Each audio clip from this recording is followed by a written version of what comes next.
Those bear caps on the heads of the royal guards at Buckingham Palace. They come from hunted down Canadian black bears, meaning the guards' heads are adorned by the spoils of essentially a wearable trophy hunt.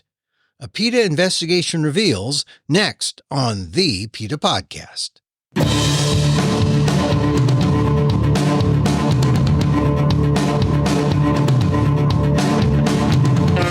Welcome to the PETA Podcast. I'm Emil Guillermo, your host for this inside look at animal rights, brought to you by PETA, the largest animal rights organization in the world. On today's episode, you don't have to be in the UK to be outraged by the hunting of black bears in Canada that are then used to supply the ceremonial caps of the royal guards at Buckingham Palace. PETA investigators documented the hunt for PETA.org. Kate Werner is the campaigner in the UK fighting to end the practice. She talks about what the investigators found, and it's finally making people push the Ministry of Defense to think harder about continuing to kill bears for decorative headgear. My conversation with PETA UK's Kate Werner on the PETA Podcast. The last time I talked to you, we should be further along, right? I mean, we're like almost at the point where people were saying, yeah, let's get rid of these caps, it seemed like. Yeah, lots of people are saying, yeah, let's get rid of these caps. But unfortunately, the MOD just seems reticent to actually take any action. They keep saying, publicly, we're not wedded to bearskin. We, when a suitable alternative is available, we will use it. And obviously, PETA has had a suitable alternative ready for them since 2017. We've had it tested in an MOD accredited lab. We've also had it tested by a fabric technologist with decades of experience against the MOD's 5 criteria for a faux fur. And the results show that it meets all of the requirements. And in some areas, like how quickly it dries and how sustainable it is, it outperforms bear fur. The alternative is there.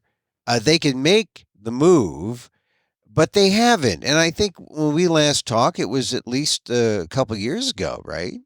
Things have changed since then. So we now have a new defense minister who, we've written to the king. The former defense minister he was staunchly believed that it had to be bearskin. We feel that, like I say, things have changed and we should be seeing some progress. And we have seen some. So the MOD have agreed to us having the faux fur tested in its laboratory again. We want that to be in comparison with bear fur because it hasn't been tested next to bear fur since 2006. So we want to do that. We want to have a comparative testing done to show, once and for all, that this is, a suitable alternative. All right. So, as you said, we've talked before about this. We have a new defense minister. The thing that has changed is there's this PETA investigation, and we're going to get to that. But but before we do, let's start with this obvious question. Why do the King's Guards even want to wear these tall hats made of bearskin? I mean, why do they want to do this? I mean, it doesn't even seem like a practical solution, these bearskin hats. Yeah, I mean, they were first developed, a really long time ago when they were actually worn in battle to make the, soldiers look taller and more intimidating. But now they're purely ornamental caps that are worn by the guards as part of their ceremonial dress. So they serve no military purpose. They're just like a costume, basically. You're saying they wore them because it made them look taller? Yeah. So they were I think they were slightly different back then. They were a bit larger and taller, but that was kind of the original idea of the size and shape of the caps. They're just ornamental. Well, I would think that not only would it make them look taller, but it could possibly make them better targets, maybe, if they wore them. Well, yeah, but yeah, I guess so. Yeah, there is no reason that they can't switch to faux fur because like I say, it matches bear fur in terms of the way it looks and the way it performs. It's just some people argue that it's traditional, but we're not asking for the tradition of the caps to change. We're just asking for the fabric to be updated to reflect modern values, modern ethics. All right. So the thing that has really changed since I last talked to you is that there's this investigation that has taken place by PETA. Yeah. What did PETA find in Canada? PETA US went undercover at a hunting lodge in Ontario, in Canada, and we filmed the hunters hunting for sport, hunting for fun, and they used a high-powered crossbow, which is a form of hunting that's been illegal in the UK to hunt wildlife. Where these weapons are illegal to use to hunt wildlife here. It was illegal in the UK, but it's illegal in the UK to use crossbows to hunt wildlife, but it's legal in Canada. But yeah. I guess, what I'm saying is that there's this, contradiction there where we're importing this fur, which has come from bears who have been killed in a way that we would not allow in the UK. And so this bear was shot. He was killed with an arrow that is designed to expand inside his body. So it would have torn through his, flesh and organs, punctured his lung. He tried to escape and he was found, 100 meters, 200 meters from where he was shot. He was baited. So at these hunting lodges, which are really common across Canada and North America, they use like barrels. They fill them with bagels and cookies and, sweet and sticky food. So the bears are literally lured to the site, and then the hunters sit on like high platforms and they just wait for them to turn up and shoot them, kill them. They hit them. So the bears, are just easy targets. Bait the bears with cookies and sweet things, and the bears are like in the woods. They're thinking nothing is up here. There's just some food here, and just like you'd see a camper or something. And the hunters are actually on a platform above it all, and they can't just be sat hurt. there. Yeah. And so the bears turn up. Sometimes mother bears will, turn up during the spring hunts. It's not uncommon for mother bears to turn up. And of course, if you're sat on a high platform just looking at a bear, you don't know if that's a female bear or a male bear. So sometimes mothers will be shot. We got on camera a mother with her cubs coming to the baiting site. She wasn't killed in the footage, but yeah, this other bear was, and he was disemboweled, dismembered right there on the forest floor. And then his head and his fur were stored in a freezer. And this is the origin of the fur that is used to make the bearskin caps. Like this, we don't know that this bear was turned into a cap for the King's Guards, but certainly other bears are, and they would have suffered in a similar way. And one bear, one cap, right? Yeah, right. And since 2017, which is when EcoPal and PETA made the faux fur available to the MOD, 498 caps have been ordered, and that is 498 bears. So it's particularly, outrageous to think that a faux bear fur has been available and those bears needn't have, become caps. And you can get it down to the number because that if they are importing these bears, and there's really no other place to import them, right? I mean, they're coming from Canada. Yeah, and they've started to say that the fur that they use is part of this scheme called Fur Mark, which is an industry scheme set up by fur farmers and hunters to basically look after their own interests of producing fur for the fashion industry. It's complete greenwashing. And the MOD has started to say that, the fur we use is Fur Mark accredited. So we know that it's going through, there's just one auction house in Canada that it's going through. So yeah, we can pinpoint it to there, basically. The hunt in Canada exposed the technique and exposed the process by which the bears are taken and then sent as per order to the UK. Why did the killers use crossbows? Because it would seem that, that would, it's banned in the UK. the hats are not being made to order. So that the MOD is very specific in saying that it orders a certain number of caps, and that the they would argue that, well, the bears are being killed anyway, right? Although they claim this, it's nonsense, right? Because of course, by ordering caps, they're making a market. Yeah. So the caps aren't made to order. So the MOD is very specific in saying that they order a certain number of caps. And so then what happens is the cap makers, they go to the auction house, there's a buyer there for them, they buy the fur, and then it's made into the caps, right? But of course, by ordering these caps made from bear fur, they're creating a market for black bear fur, which then the hunter incentivizes the hunters to go out and shoot these bears, and they know they can sell the fur. So but by continuing to use the fur, we're entirely complicit in the industry, and we're actually sponsoring, funding this hunting of bears in Canada. Why are they using crossbows? Because it would seem that rifles would be more effective and maybe more humane, because a crossbow is like a slow, painful death.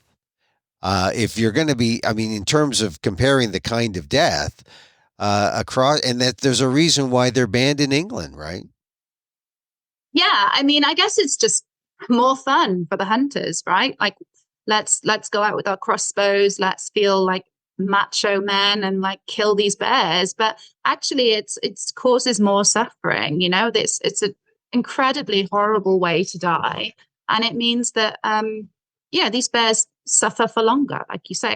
Not that any way of killing them would be okay, of course, but killing them with crossbows is certainly a long, painful death. We also have the great actor and comedian Stephen Fry, who narrated the video for this investigation. He must have been moved by what PETA found, and he certainly helped to make headlines in the UK. What has the reaction been to Stephen Fry? He's obviously a huge name here in the UK and in other places around the world. So his involvement has really helped us get this investigation out there. In the UK, it's been covered everywhere, like everybody now, anyone who reads any kind of newspaper or like consumes any type of content from, websites and stuff will have seen this story. So his involvement has made this way bigger and way more well publicized than it might have been. So we're really glad that he supported us on this. And what of the impact on the people who can do something about it, like the people at the MOD? Yeah, so he's really well connected, right? So he's friends with the king, he's friends with like lots of very well connected people. So we're really hoping that his influence will be of benefit to the campaign and might actually be the tipping point to winning this. Well, the King's Guard are under the purview of the Ministry of Defense. Do you think you can get them to budge on this in any way now? Because, as we said earlier, you're close before. There hasn't been anything. Now there's this investigation. Have they responded to this investigation specifically? Well, we've written to the King. We're yet to hear back. They have the Buckingham Palace hasn't commented yet, but we really hope that, like I say, this would be kind of the point that King will be like, hey, ringing up the minister, like this needs to go away, and we need to change the hats to faux fur. The King himself wears one, and we know he has sympathies with the environment and wants to be like a modern monarch. So, it would fit really nicely for him to be wearing a faux fur cap when he's on parade. He does wear a bearskin hat? Yeah. So for the on his birthday parade, he was wearing a bearskin, and there's various kind of engagements throughout the year there, on TV, and he wears it for that. He wears some for those. What would the symbolism be if the king actually, instead of bearskin, wore faux bearskin? That would be a massive statement, right? Like around the world, people would see him, and I'm sure it would be commented on, when he was on TV wearing it, and it would just be a massive statement to to worldwide, really, he's known everywhere, of course, and it would be huge. It would be the very end of fur. And if he had a faux bearskin hat, he would have at least demonstrated that he'd saved at least one life. Yeah, exactly. It's a moral issue as well. Like, we know that 96% of people in the UK reject fur, and it's just so out of step with our nation, the values of our nation and society, to continue to use real bearskin for these hats. People have been saying, well, the tourists come and they see the guards in the caps and they love looking at them. And it's like, well, if the tourists saw a real bearskin cap and a faux fur cap side by side, they wouldn't see any difference. There would be no noticeable difference. So it's really a no-brainer, like it could only be a good thing. Yeah, and if people could only see the pictures of the PETA investigation, and if they could see how the bears are taken, there's no excuse for a bearskin cap when you see how cruelly taken the bears are in Canada. Yeah, and I mean, like I said, of course, the hats cause suffering of bears, lots of bears, but also like the faux fur is more sustainable. It's made in closed loop factories, which means there's no waste. We don't need to treat the faux fur with toxic chemicals like we do with the bear fur to stop it from degrading. And it'll be way better for the guards as well. Like, user comfort will be improved with the faux fur because it's lighter and it dries quicker. So it'll be easier for the guards to wear in the heat. Yeah. Now, you have a point by point diagram showing all the great qualities of the faux bearskin. I'm sure the MOD has seen it.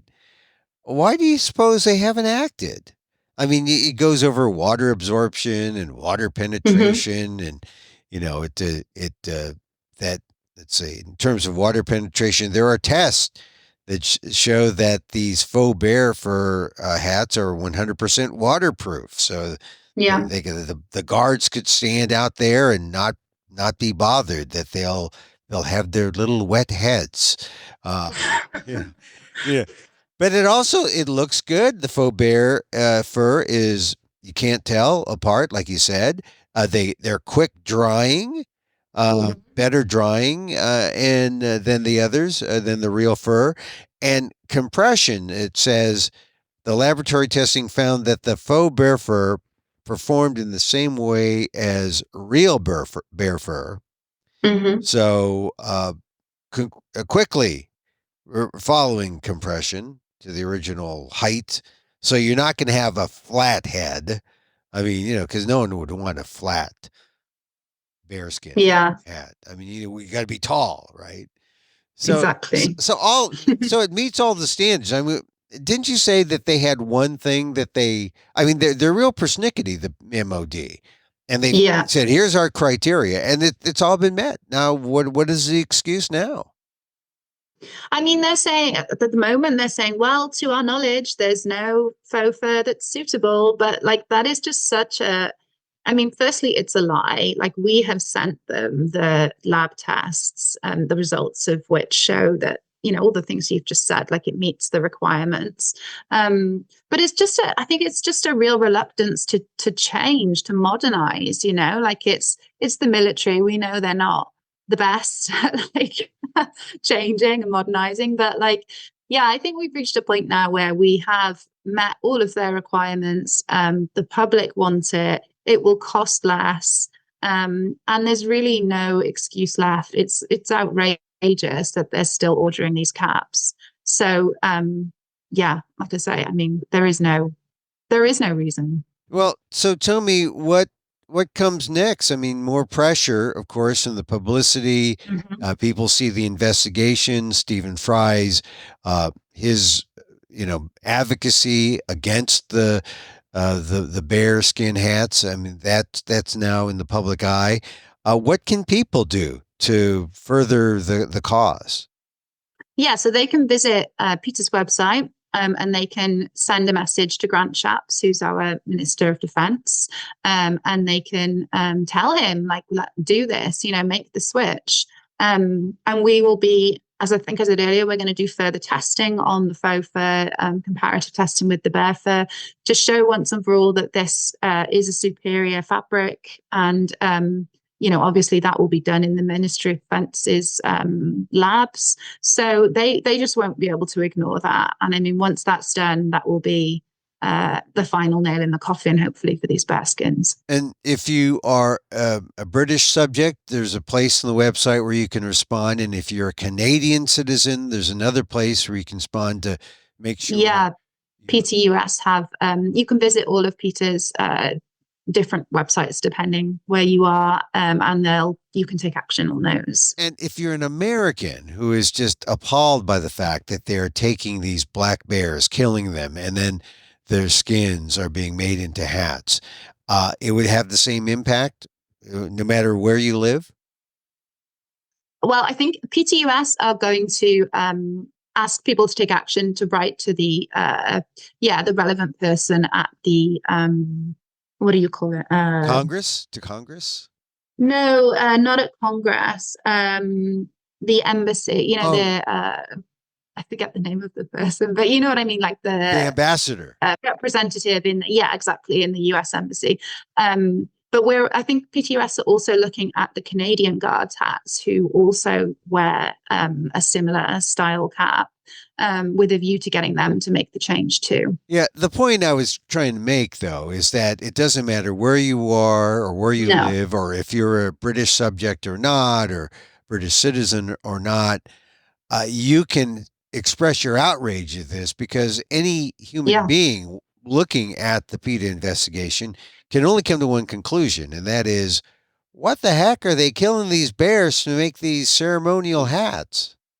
Yeah, well, I mean, why is anyone going out to kill a bear? Full stop, right? But it's so crazy that the UK government is supporting and complicit in this industry, which is essentially trophy hunting. We've got these guys going out with crossbows and guns to shoot bears for fun, and then they're selling the fur because there's this market that's been created by the UK government, and they're fulfilling that, demand. If our government would just say enough's enough and switch to faux fur, then surely, fewer bears would be killed, because there would no longer be this market for their fur.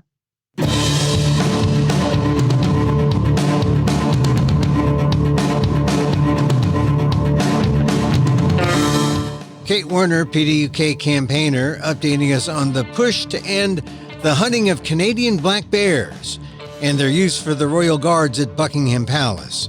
Go to PETA.org for the pictures of the hunt where the bears are killed. One bear, one hat. And the Ministry of Defense has ordered in recent years 498 caps.